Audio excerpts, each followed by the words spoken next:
I consider you to be an expert in women's hormones and thyroid. Again, not a medical professional, but it's something that you've written about a lot, something you've dealt with a lot. Tell us some of the things that you've learned about women's hormones, and especially like as it relates to the thyroid. I think a lot of people kind of have picked up on the fact that the blood work that they get, if they get any, about their thyroid is woefully lacking Woefully. Yeah. major Yeah. components that they Yeah. get, and they Yeah. make assumptions. It's maddening. Yeah. So most doctors will, well, most doctors, I'll say most, yeah, will only order a TSH, which stands for thyroid stimulating hormone, which actually isn't even a thyroid marker. It's a thyroid sensing marker, right? So it's or a stimulating marker, I should say. So essentially, TSH is the body's bullhorn, which yells at the thyroid to say, if it's low, it's saying produce more. And so, sorry, my brain just went totally off the rails right there. So if you have, let me say that again. If it's low, it's actually saying, don't send more. If it's high, see, I did it too. If it's high, it's yelling through the loudspeaker, send more.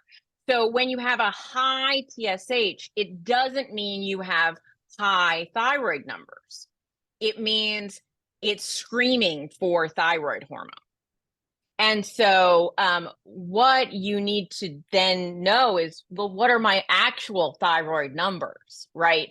You want to know what your free T4 is. You want to know what your free T3 is. You also want to know if you have antibodies, because the number one cause of hypothyroidism is Hashimoto's thyroiditis, which is an autoimmune condition. And so you need to know if you're producing antibodies for that problem.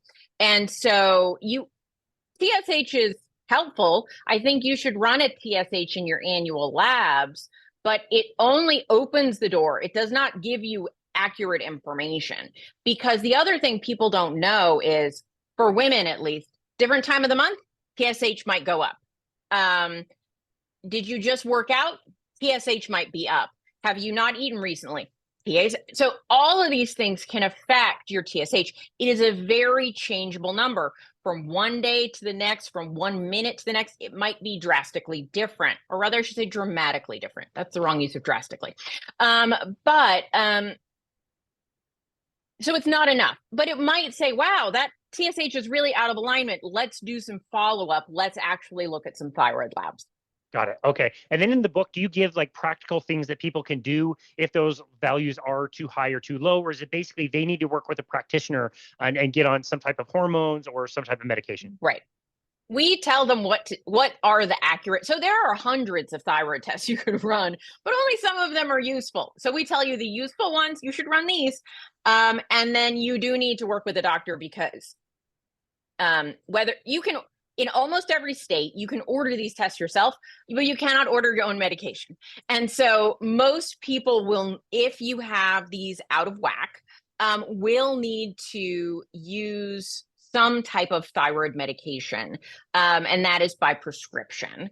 And so you will need to work with somebody for that. Got it. Do you make recommendations on who people can be working with as well? I don't, because it varies from state to state, but there are some great online practitioners coming up. There are, like, I'm learning more about different online sources, like, for instance, for menopausal issues. And I think they might do thyroid support as well. So that is something I need to double check. There's a company out there called MIDI, MIDI. And so a lot of women come to talk to me on my channel and say, I want to take hormones for menopause, but my doctor either won't talk about it, doesn't support it. And so MIDI is an online company, and they work with insurance. They're not a clinic. They're like a real doctor place. And they can prescribe things. And so I think they might do thyroid as well. I'd have to double check that. Gotcha. Okay, that makes sense. I wanted to know also, in the book, is it primarily looking at blood work, or are there other markers and other tests and other things that people can There do unrelated, maybe less invasive? What are some of your favorite things that people can do? Maybe even things that people can do, that are a little bit invasive, but they can do at home, such as like testing ketones, testing blood glucose at home, continuous Sure. glucose monitors. What are some of your favorites as far as that We goes?